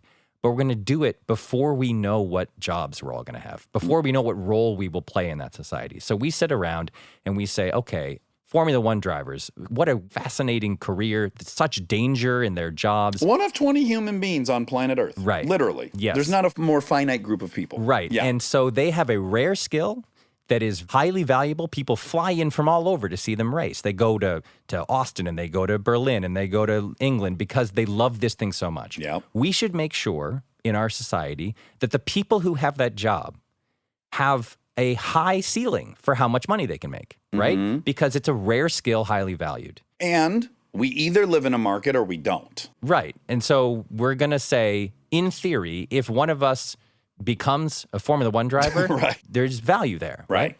However, we also need teachers. We need a lot of teachers. We're going to have a lot of kids. That's going to be a much more common job than Formula One driver. So while we're dividing up the pie of what we have and saying like, whoa, a big slice of that pie should go to Formula One drivers, we also need a lot of teachers, and they play a really crucial role in our society. So we should make sure that the floor for teachers isn't so low that all the teachers are miserable and living below the poverty line just so this Formula One driver can make $1 billion. Or if you're a selfish piece of shit like me, too, you can't de-incentivize this job to a level that no one's going to fucking pursue it. Right. Yeah. And so what we say is let's make sure not only that the teachers are paid some amount of money that values them, even though their skills aren't as rare, Unique. but also we should make sure when our government spends tax money that the schools have enough money to buy books and rugs and chairs and projectors and stuff. He doesn't say, hey, we're all equal. Everybody's the same. And we're going to treat everybody the same. Because that's nonsense. Because of evolution and natural selection. So what he says is we figure this out, and then we walk through like basically a magic portal, and we're ascribed a set of attributes, genes, and hand-eye coordination, and intellectual ability, and also flaws, dyslexia, or a clubbed foot, or whatever. And you don't know what you're going to get. And so you make the rules before. Assuming you could be the best Ooh, or I worst. love that. That's Right? cool. So you think to yourself, man, it would be awesome if I were a Formula One driver, but it's actually more likely that I end up a teacher. And so let's make sure before we know who we're going to be in a society that we take care of everybody to a certain degree. And it's really cool. I like that a lot. So yeah. that to me is what this natural selection or genetic thing is sort of getting at, right? Is like, yes, this is real. Certain people, look, Brad Pitt is Brad Pitt. There aren't that very many Brad Pitts in the world. When Can you imagine? Just We the wouldn't. one. No one would get anything done if Right. if everyone could have their own Brad Pitt, man. No one would go to fucking work. I'll tell you that. So when Brad Pitt gets paid a ridiculous amount of money, everyone kind of goes, I get it. Look at that guy. I mean, he's literally the most handsome person yeah, on planet like Earth. watch Fight Club, look at his abs, and tell me he doesn't deserve that money. I think he was underpaid. We're also saying that when we reward the rare, unique, individual people who hit that genetic lottery and are great at acting and are smart and Hard interesting, workers, hard worker, yeah, yeah. whatever, that we haven't left everyone else behind while we value that person. Yeah. It's a really interesting theory, and it was I like that. It was an answer to essentially to utilitarianism, which is kind of trying to treat everyone the same and everyone's happiness the same. And as Rawls puts it, it doesn't take seriously the distinction between people. Yes. So what you're bringing up here is there is a distinction between people. We have to acknowledge that. Right. It's just reality. It's just reality. It's Yeah. where we live. You walk out your door and you see it. Yeah. So when we design our society and we decide how to treat people, let's make sure that while we're allowing for and even celebrating the distinction between people and among people, that we're not saying some of these people, we're just going to leave them behind and not care about. Right. Right. Because I might be one of those people. Yeah. Yes, you might Yeah. walk through that door and be a subsistence farmer in Guatemala. And then if you made that rule where you were like, let's roll the dice and hope I'm a Formula One driver, Yeah. you're going to be really sad that you made that rule. It also takes into account luck, what we were talking about. Like, it's luck, the traits we've been given and the family you were born into and all of it. Yes. And Dwayne Wade sitting in the seat you were sitting in 3 weeks ago. And I'm looking at this guy and I'm like, this human is much more valuable than me. I mean, as a fucking human being, I mean, the beauty, the physical prowess, the Yes. intelligence. I'm just looking at him like, yes, this human is more valuable than me. By like, if an alien was looking at us, Yes. they're like, oh yeah, that guy's way more valuable. He walked through the magic portal, came out the other side, Dwayne Wade, and was like, all right, let's do Let's this. have some fun. Yeah. That's great. And then you already said the only other point I wanted to say, and I just wanted to reiterate that I think this is what in the past has angered people about Gwyneth Paltrow, and I'm a great defender of Gwyneth Paltrow. I really like her, and I think she is in pursuit of being a good person and being a healthy person. Sure. And I think she sometimes leaves out the disclaimer, I have the bandwidth to do this. Sure. Right? And so I think a book like this could potentially be off-putting to people who would probably say, you cannot ask me to worry about the fact that in 2050, it's going to be 1.6 degrees warmer here. I literally can't heat my fucking house. Right. And I have children. And so, but you already addressed this, but I just want to acknowledge, like, it is a huge luxury and it's a bandwidth thing and it's a being safe first. I mean, it's the fucking airplane, put your mask on, then put a mask on someone else. Right. Even Bill Gates says that at the beginning of his book, which is to get to zero emissions. He's like, the people who have the ability are much more responsible than the people who aren't. Like, Right. no one's saying we can all do this equally. So I have two things to say about this. Okay. My favorite theory, which we talked about on The Good Place a lot, it's called contractualism. Okay. Here's what contractualism says. It's this guy named T.M. Scanlon. He was a contemporary of Rawls's at Harvard. I was there when he was there, never took his classes. I'm furious about it. Yeah. So here's what it says. Forget about us forming society, the four of us. Now we are fighting. We're at war. Rob and I are on one side. You two are on another side. And You guys we are fucked, we by are the way. fighting. It's a trench battle. Our trenches are 50 yards apart. We've been firing our guns at each other and launching mortar shells and throwing grenades for 3 years. It's freezing cold. We have no food. We're out of fuel. We're about to die. We call a truce. We get together. We say, we have to figure this out. We've got to figure something out. We have to figure out a way to live together or we're all going to die. Here's how we do it. We sit around a table. We start pitching rules for our society. Everyone at the table gets a veto. If anyone vetoes the rule, it's not a rule. So we start with, we should all not murder each other. Anyone veto that rule? No, why would anyone veto that rule? Right. Of course we shouldn't murder each other. None of us should break into the other's house at night and steal all the stuff in their house. Would anyone veto that rule? No. And we just brick by brick. We just build up brick by brick. What can we agree to? His thing is, if everyone is being reasonable, if everyone is a reasonable person, which we probably will be because we just all almost died in a trench. Yeah. We will find the minimum that we need to survive. So he basically is setting up, not like let's make a perfect utopia. Let's just find what's the minimum that we can just agree to so that I leave you alone and you leave me alone. And when we need to, we help each other in certain ways. I have to make minimum sacrifices. Yes. Yeah. You are giving up the least amount that you are willing to give up, and I am giving up the least amount that I'm willing to give up, and that's where we meet, right? Yeah. So in the book, I asked this question: should you return the shopping cart to the rack after you go grocery shopping? I don't have the answer to this. I've been in a 3-year debate about this. So sometimes there are employees walking around the parking lot and you're like, well, that seems like that person's job. And sometimes there aren't. And then you're like, well, what do I do now? Right? The rules are very unclear. Here's what I end up arguing, essentially. Let's say you go grocery shopping, you unload your groceries, and it's really hot, you're miserable, and it's a crummy day, and you think like, I'm just gonna leave this thing here and disappear. Sure. I'll leave it in the parking spot, and then I'll just leave. And like, is the world gonna come crumbling down? No, of course it isn't. But then you imagine contractualism, right? Just think about contractualism for 1 second. We're all sitting around the table. This topic comes up after months and months of more important You're things. really down to the nitty-gritty. Yeah. So you say, well, what would a contractualist say? And it's like, okay, well, if the rule we're proposing is something like, after we go grocery shopping, we should return the cart to the front of the store so that it's convenient for other people. Or fucking mentally, man, they put like 4 other turnstiles or whatever, Right. corrals in the parking lot. That's right, yeah. You never have to walk more than 20 feet. And I think you would say, okay, well, I guess we do return it unless the grocery store has employees who are walking around whose job it seems to be to collect them, in which case it seems okay to leave it there. We would probably all agree to that. That seems pretty reasonable, right? But then you think, if you're me, Mike Schur, you think, my grandfather always told me to put stuff back where I found it, right? And I also think I'm really lucky that I have the money to go to Trader Joe's and spend $216 on a bunch of Brie weird cheese. and like weird tortilla chips and stuff without it affecting my life in any way. That puts me in the top 0.1% of humans on earth who can afford to do this. And then I think the job of collecting these carts is a crappy job. Like, it's people are outside, they're on their feet, their shifts are probably 8 hours long, they're probably not paid very much. If I return my cart, I'm making that employee's job 1% easier. Yeah. And then you think, if I return the cart now, someone's driving in behind me and they have to go shopping and they might be in a hurry.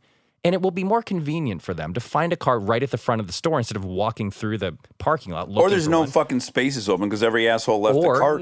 Or you try to pull in and there's a cart there. Or you try to pull in and the cart that's still wobbling for me leaving it there dings their car and they have to spend $836 on a new bumper. Then you got to write a goddamn TV show again about it. So basically, the amount of difficulty to my life is minuscule. To just run it back over, there's 20 yards away, run it back over, put it away.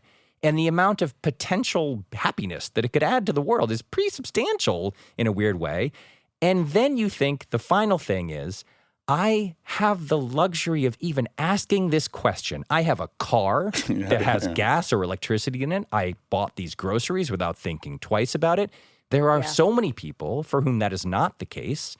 So if I even have the luxury to mull this over, and by the way, I'm thinking about philosophy that I studied when I was at Harvard. Like the amount of stuff that's gone right for me in this moment is self-evident. Yeah. So I should probably run the cart back over, regardless of whether there's an employee walking around in the parking lot. Yeah. Now, the key and the reason I bring this up is, for another person in a different set of circumstances, that is not the case. That person is an ER nurse who's been dealing with COVID patients 18 hours a day, 6 days a week for 2 years and is miserable and is underpaid and exhausted and has kids at home and is run to the grocery store in the 6 hours that he has off from his shift as a nurse to just barely get home and feed his kids and go to sleep and wake up and do the same thing tomorrow.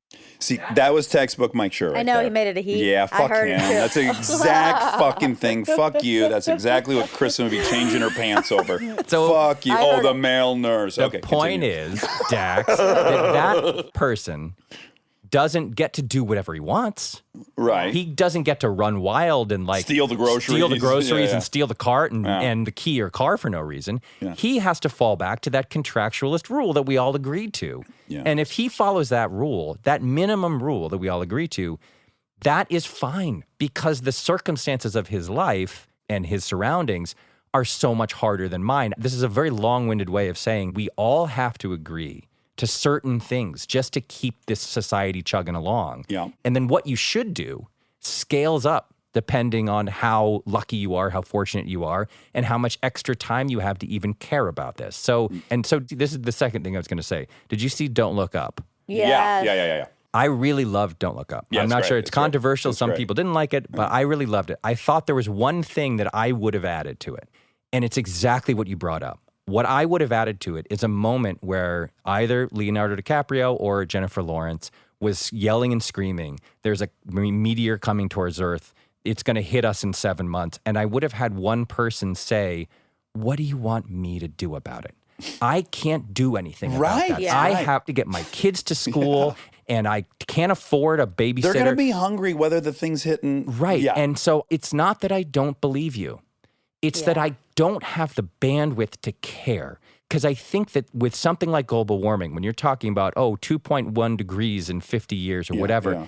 I don't think that a lot of people straight up don't care. We have seen too many fire tornadoes and hurricanes and Yeah, typhoons. almost and everyone's everything. been affected, yeah. Yes. Yeah. And I don't think that a lot of people don't care. I just think they don't have the bandwidth to factor that into their daily decision. Absolutely. making. And they don't have the resources and they don't have the Right. latitude to make the different financial decisions and whatnot. So I love your explanation of how you work through this shopping cart thing. And I want to pitch my version of Great. it. Because what I really love is when we talk to Adam Grant, he'll say, people are born this way. There's sections of people. There's satisficers. There's maximizers. There's like people have different dispositions, okay? And so that one that you just described makes total logical sense to me. And I think it's rad that that's how you get there. I am very selfish, okay? But this is potentially not a problem. And I'm talking to everyone else who would be listening who is like me. Sure. I don't necessarily really care if the guy's bringing 5 carts or 6 carts. I don't care. Like, fuck, I had shitty jobs. I was a fucking roofer and a car washer. But I'm writing a story of my life. And the thing I want most in this story is self-esteem. I want to like me. I want to like the person, the lead character, right? Sure. And it's as simple as this. When I leave the cart, I drive away feeling one way. And when I walk it back, which was inconvenient and I didn't want to do it, I'm fucking proud of myself and I gave myself some esteem. And I'm in search of esteem. Right. So I do it for me. I want to be a person I like in the story. Sure. And very simply, if I drop the minuscule piece of trash on the ground, I fucking stop. I gotta goddamn work through it. I mean, it's literally, it might take me 5 minutes. Yeah. And then I go back and I go, because I know tonight I'll remember I didn't pick it up. Yeah. And I have the type of conscience where I will not like myself as much. And- so you can also just go about it selfishly and go like, what character do you love in movies? Which one do you Right. want to be? Which one will make you feel more like the hero? Yeah, and by the way, that is not a bad reason to behave ethically. It's a perfectly fine reason. Like, I don't even think of it as selfish. What you're saying is, I like myself better. I feel better about myself when I do the tiny right thing instead of the tiny wrong thing. Yes. It's more fun to feel good about yourself Yeah. instead of like sitting at home thinking like, I'm such a lazy asshole. Why didn't I just pick that thing up? Like I legit haven't littered in like 7 years. And it feels great. Thank you. Yeah, good job. Yeah. It feels great. Yeah. I didn't think that was in me. I When I was a kid, I tell this all the time. It's like, I don't think young people understand when we grew up. My family, once a year, we'd drive to Toronto. And so the tradition was you would cross the Ambassador Bridge and you'd go directly to McDonald's because they had Canadian bacon. This wasn't available in the States. So my mom and the 3 of us would get a big old meal at McDonald's, right? And the bag was huge back then. Everything was wrapped in tons of styrofoam, right? Yeah. And we would chow down and it was great. And then right around London, Ontario, we had finished that meal and we'd put it all in the back and we'd roll the window down and just Chuck it outside. Just shove the whole fucking thing. And I'm telling you, it never crossed anyone's mind that there was anything wrong with it. That's what you did. It's one of my favorite moments in Anchorman. Oh, Do you it's the remember? best moment. They're walking along eating the burritos and stuff, and they just throw it on the ground. It's like It's my and favorite moment, It's a too. pristine like San Diego lawn, and they just throw. God. I'm with It's you. a learning curve, man. Yeah, there were signs that said no littering, and it was like it was an option. It was like, well, we could just litter. Oh, oh, well, the sign says don't. But now, like, I guess just by the sign. yeah, like one little Must be a turtle area. over there. Something. I don't know why I feel the need to add this, but I will also say, even you, Mike, who's privileged and should put the cart back, if you are on the way to the hospital and have to run in and have to you also can leave the cart. 100%. Yeah. Yes. Like, it's all malleable. Context. Yeah. Context. Like if I'm running to the store really quickly and I need to get home because my daughter is going to get dropped off, and if there's no one there, she'll be Exactly. whatever. Yes, of course. It comes back to the idea of failure, right? When you care about this stuff, and really the book is just an argument that you should start caring. It's not you have to be perfect. It's not you have to nail it. It's just start caring. But as soon as you do, you are going to realize how often you fail and how often you blow it. And sometimes it's for a perfectly legitimate reason. Sometimes you are going to not return the cart, even though there's no employee walking around collecting them, because you just can't in that moment. Yeah. And that's okay. It doesn't undo your project of trying to be a good person on earth when you fail. The way I write about it in the book is get the receipt for that transaction and pin it up on your wall in your cubicle. And just a reminder, like, oh, I remember that. I blew that. Next time I'll try to do better. That's really all that can be asked of anyone. Well, that's a big AA saying is we claim progress, not perfection. Yeah. And it's key. I always think about it at the airport when putting the bin. When the bin goes through with your purse and then they're just stacking up, and I'm always like, who are all these assholes not putting the bin back in the little Right. holder? But then I'm like, yeah, maybe they're late for their flight. I'm flying to Hawaii and first class. Like, yeah, I should be putting the bin in, and I can also maybe put some other people's bins in because who knows what their situation. No, look, human beings are very good at giving you reasons not to like them. They just really are. Like, we are so good at this, like in public, in the places where we meet, in movie theaters and in restaurants and in public spaces. Almost always a person will do something that makes you not like them, even though you don't know them. Right. And it feels wrong to ask yourself or anyone you know to look beyond their behavior and try to find a reason to think well of them instead of ill of them. And it is a daily struggle. I struggle with it constantly. There are people who drive me to the brink of insanity on a daily basis in tiny ways, in big ways. I'll tell you one more story here. Yeah. I was fucking your wife just after, I think it was season 3. All right, I'm going to tell you 2 stories. I'm going to tell you 2 stories because I'm sick of this. Let me just first of all tell you an unrelated story. The unrelated story is I met you at Will Arnett's house in Playing poker. 2004 playing poker. It was Will and Jason Bateman and Sean Hayes and you. The reason I'm even bringing this up is because I was new to LA. I had just come off of SNL. I'd moved out here to work on The Office. And I knew Will through Amy, and he said, hey, a bunch of guys play poker at my house. Didn't tell me who it was. A bunch of people play poker at my house if you want to play poker. I said, I'd love to. I drove to Santa Monica or Venice where we lived. yeah.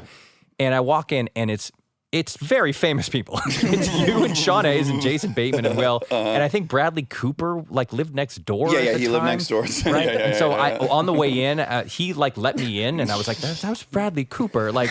So I've never been more nervous and intimidated in my life than that night. I swear to God. Even after 6.5 years at SNL, because SNL is, you're meeting a new famous person every week, but it becomes wallpaper. But you have an identity there. Right, this is my home turf. That's right. Suddenly, I'm in a private arena with 5 people, only one of whom I know is a friend of mine, but all of whom I know from entertainment. Yeah. And the 5 of you were the funniest, most intimidating people in your natural habitat that I have ever seen in my life. Oh my gosh. I was terrified. I barely spoke. I barely said a word. I at one point tried to make a bet and then got too scared and just folded. So when you talk about being jealous of me, let me return the favor, my friend, and say that I still remember whole bits and riffs that you guys did that night that were so funny. Bateman and Arnett are always all over each other, and they give each other about an inch of space before they're attacking like rabid dogs. And so I have similar feelings about you. I really do. You thank represent something for me that was very intimidating in my life. Thank you. Was that the night that I did donuts at the end of the street? It is indeed, yes. Yeah, that's one of my moves to just really try to rub it all in a very tight intersection. You also walked in like in a big leather jacket, I remember. God. And I was like, Jesus Christ, this guy. Like 6'3". His motorcycle jacket. Yeah, it was rough for me personally. All right, now I'm clearing the deck. I like that story. I was new to that circle. Right. Will and I were really good friends, but Bateman and I weren't. Yeah. And Bateman is very famous. Yeah. You know, since I was a kid. famous since we were children. That's right, Silver fucking Spoons. Yeah. And so, yeah, I'm That was the original title, wasn't it? Silver fucking Spoons, yes. But yeah, I'm tap dancing my ass off, hoping Jason Bateman likes me. So you know, it's like we're that's all so funny because I never would have guessed that that's true. Wow. You guys seemed so at ease and so in your element and so like relaxed and funny, and I felt like my heart was racing and I was desperately trying to keep up. It's hard to believe, yeah. I want to take us out with a blurb that was written for your book. Great. Also, the audiobook version of your book has a lot of awesome people. Including your wife. You Yeah. should That's right. Yeah, you That's should mention right. that. We both love Amy Poehler. Fucking Who love Amy doesn't? Poehler. This is her blurb for your book. Read how to be perfect and laugh while you learn how to be a better person. And imagine what a great passive-aggressive gift this book would make. Hand it to someone and say, I saw this and thought of you. Then they say, oh, did you read this? And you smile and say, I don't need to. It's the most Amy Poehler thing ever. So great. It's so one. It made me so happy. I know, I was reading, they're all good. They are Kristen all wrote a great so one, good. Ted did, but I read that one, I was like, oh, fuck. Amy sent me like 5 potential quotes, and I was like, "It's gotta be." And it's just the most polar thing ever. It's so wonderful. Well, Mike, I fucking adore you, man. I could talk to you for 26 hours Yeah, you gotta straight, come back so- more often. Yeah. Anytime. Listen, I love this podcast. When my wife and I drive, this is our podcast of choice. This is the one we listen to. That makes me so happy. And now, Well, wait, I said this before we recorded, but I want to say it out loud on here. And this is part of the reason everyone's in love with you is the first time we took a group picture that included me was the first episode with Mike. And it was his idea. And he said, no, come in here. And then we started taking pictures with me. And it's just to me, it encapsulates you so perfectly. Inclusive. and I'm going to add on to that, and you're not going to like this, but I told my thing about being jealous of him. That was the first time you left, and Monica was in a pretty bad mood. And I said, I could feel something was going on. And she just said, I don't think I talked once in the whole thing. And, I really want Mike to like me. Oh, I mean, it was the first time that we had a guest that she cared so much about. Approval. Yeah, that it was a breakthrough again. It was like, I have to get out of my own way a bit. I want your approval too. And so it's a competition, right? And so that became a really kind of integral deviation. Turning point. Yeah, in our show. And it's made it infinitely better. that's So- so sweet. I want both of your approvals. you got it. That's Yeah, great. You have it. Also, by the way, in case you're wondering how I feel about you, didn't you literally just appear on Rutherford Falls for the did. Second or third time? I did. Yeah. It was so fun. Yeah, I'm She had glad. a really good time that time. It was so fun. I'm glad. All right. I love all you guys. Everybody Love should you read your guys. book. Once again, it is humorously titled How to Be Perfect, the Correct Answer to Every Moral Question. And it is fucking funny, man. Above all things, it is hilarious. Even if you hate the topic, you're still going to love the book. All right. Be well. And now my favorite part of the show, the fact check with my soulmate, Monica Padman. Michael Schur, what a wonderfully fun debate. And it wasn't even a debate, a conversation. Yeah. So impressive. He's so great. And I feel like you got to let go of your stuff with him. Yeah. Yeah. is nice. How amazing that he said as a joke, your wife's in love with me. That was one of the most epic, felt like it was set up. Yeah. Like I nudged him before and said, Say this. yeah, boy, that was incredible. What a moment.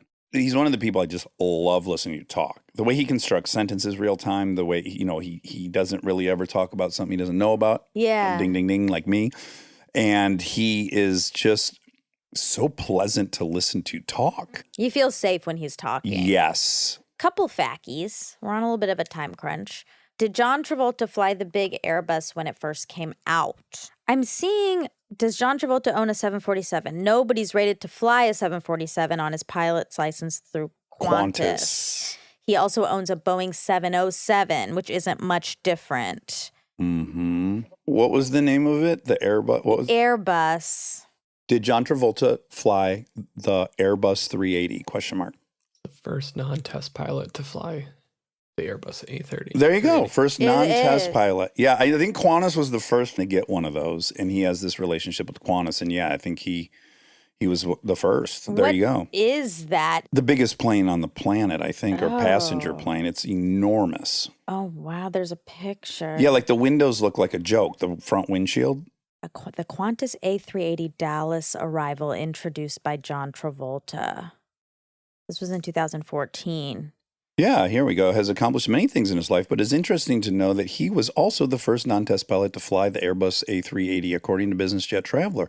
The publication asked him how this came about, and Travolta said that Qantas chairman of the board asked him, "If I could finagle a test flight for you, would you want to do it?" I said, "Are you kidding?" She wasn't. With an exclamation point. Wow. Yeah. You know, he lives in like Central Florida, I believe, in an airport neighborhood. Everyone There's in such a thing? Yes, everyone in the neighborhood is a pilot, and everyone has a hangar at their house, and then there's a community airstrip. And I think they complained a bit that he was flying way too big of airplanes in and out of there. Of course he I think as he is. was probably landing, he's like, "I got chills, the multiplying." Oh, you know, I Hate that do song. not like Grease. Yeah. I do not. Yeah, it's not for you. No. It's pretty dated, too. Yeah, I bet. Did she put up a fight? Yeah. Yeah, oopsies. That's not great. I never liked it. My brother, when he was little, loved the Grease soundtrack. Lightning. Oh, the soundtrack. So much. And we did one road trip. I don't remember where. Maybe Asheville. We're going somewhere, and we had to listen to this one song because we didn't have like headphones at the time. Sure, so sure. we just had CD player in the car Grease on Lightning? repeat. It wasn't Grease Lightning. It was Interesting. like That's what got me through Grease as a kid, is there's at least a car chase scene, car race. oh, he had never seen the movie. Oh, just love the... It was just the soundtrack, and it was just this one song. That's me in Singles. Favorite... What's Singles? Favorite soundtrack of all time, a 90s movie. I think Ben Oh. Stiller might have directed it or something. Never saw the movie. Favorite soundtrack to ever exist. Wow, there you go. Yeah, it was See? like a great crash course in the early grunge bands of Seattle. Oh, It's neat. tremendous. Cameron Crowe. Cameron Crowe. There we go. Neil. Ding, ding, ding, Neil. So I dropped something off at Pari's house yesterday, Yeah. and his son Neil was there to help. Oh, he has a son named Neil? Yeah, and I said to Neil and Pari, "Every Indian boy, huh, named Neil?" And Neil said, "Yep, I got 5 cousins named Neil." Yeah. I love it. It's because it's easy to pronounce. It's American and it's Indian. And so people But who in wanna- Germany, his name would be Netzel. Elia. So that's out of order. That was from the last fact check, right? Yeah, but that's Yeah, fine. I don't know. But this will come out first. People are like, what is he referencing? Then you'll find out next fact check. Okay. I'm trying to find okay. What? What'd you find? I'm trying to find what's it called? The grocery cart place. You called it a corral, and that seems right. Oh, great. But it looks like you can buy one. Sure. I kind of want to. I would make one. One only needs a pipe bender. They're very simple in design. They're incredibly simple. I can't make that. If I got you a pipe bender, you could. It's a 90-degree angle that you run it through. I'm not very good at stuff like that. Okay. But have you practiced a lot at stuff like that? Nope. So can you say you're not good at stuff like that? Yep. Okay. I can buy it for $633. We could make it for about $40. I guess we could also probably rent a pipe bender. I bet they're for rent. There's a lot of tool rental places. We could probably get one made for you for under 100 All right. and spend 3 or 4 days doing it and breaking the machine and then having to return it. You know, it could be Yeah. a real thing. The whole thing. Like my fence painting project. oh, Remember how yeah. well that went? Oh, yeah. Oh, sure. Yeah. Okay. So we will call it a corral because that's what globalindustrial.com calls it Right. for Which is $633. a division of Band-Aid Corporation, which again is a Easter egg. There's a lot of hidden gems that will Yeah. come back around next week. Right. If ever How you were going to take exciting. notes on a fact check, this would be the one. Oh my gosh. Okay, who are the other actors who read audio version of Mike's book? I don't know everyone, but a lot of people from The Good Place. Yeah. And by the way, I didn't go through all of them. I think I read Polar's. You love Ted's. My Ted's is God. fantastic. Let me see if I can find all One that. need only buy the book for the actual blurbs. They're the best blurbs I've ever read. Let me see if I can pull those up. I have it in my, In your doo-doo brown. my poo-poo hole. Oh my God. Could get an infection. Okay, I'm going to read all of them, okay? Okay. First, How to Be Perfect is a kind, thoughtful, incredibly funny reflection on what it is to be a good human being. As a human being myself, I thoroughly enjoyed it. I am certain that other human beings will enjoy it as well. Steve Carell. Mm-hmm. Top dog. Have you ever wanted a friend to explain ethics so that you could understand the subject completely with minimal effort on your part? Well, meet your friend Mike Schur. This book will help guide you through the thorniest moral conundrums with clarity and hilarity, and it will greatly up your chances of ending up in ... The Good Place. Kristen Bell. As someone who worries that a deep dive into morality will ruin my fun and problematic life, I was certain this book wouldn't be for me. Boy, was I wrong. It's so brilliant and funny and warmly written, and you don't realize you're becoming a better person just by reading it. Mindy Kaling. God, all these people, all your man. heroes. Yeah. Well, here we go. Read How to Be Perfect and laugh while you learn how to be a better person, and imagine what a great passive-aggressive gift this book would make. Hand it to someone and say, I saw this and thought of you. And then they say, oh, did you read this? And you smile and say, I don't need to. Amy Poehler. Oh, that's the. Here's a pop out. Hilarious, thought-provoking, and ridiculously silly. How to Be Perfect is a great read for anyone who loved The Good Place or anyone who wants to be a good person. And as a bonus, once you've read the book, you become perfect. Jake Tapper. My new friend. CNN. Oh, I didn't know that. On my summer trip, I spent a good deal of time with Jake. Oh. And we kind of fell in love. We went whitewater rafting together. I think I told you the story because my whole preoccupation was screaming at Jake to dig harder, to paddle harder. Oh, I thought that was Adam. No. I would never yelled at Adam. I always got Adam's back. But Jake and I were in a new friendship, so I was trying to make him laugh. And there's many pictures of me not paddling at all. I'm just screaming at Jake, dig. Oh, that's funny. Okay. Yeah. Oh, well then He's lovely. he's lovely a funny boy. dude then, I guess. Oh, yeah, he's wonderful. When I was asked to write a blurb about Mike Schur's book on ethics, I thought, no sweat, I'll just skim a few chapters, make something up, and then lie about having read it. After reading a chapter or two, I realized I had missed the point of the book. So I read the whole thing, and I can honestly say it's brilliant. How to Be Perfect takes the delightful, funny lessons of The Good Place and applies them to everyday life. Papa Ted. Ted Danzy. An enjoyable, boisterous guide to the moral life. If you want to become morally better and don't mind being entertained in the process, you've picked the right book. Jeff McMahon. McBrayer? Nope. Philosophy professor at Oxford. Oh, heavy hitter. It's worth repeating that 100% of the proceeds of this book go to charities. That is lovely. God He bless didn't him. even say that in the episode. He said it after. Right, you're right. So- Very Rockefeller-esque of him, not put his name on something. But I know it means a lot to him to give to these charities. So I hope you guys buy that book. Me too. That's all. Yeah, he's top notch. I hope he comes back a 3rd through 10th time. Me too. Yeah. Love you, Mike. Love you, Monty. Love you, Wubby. Love you.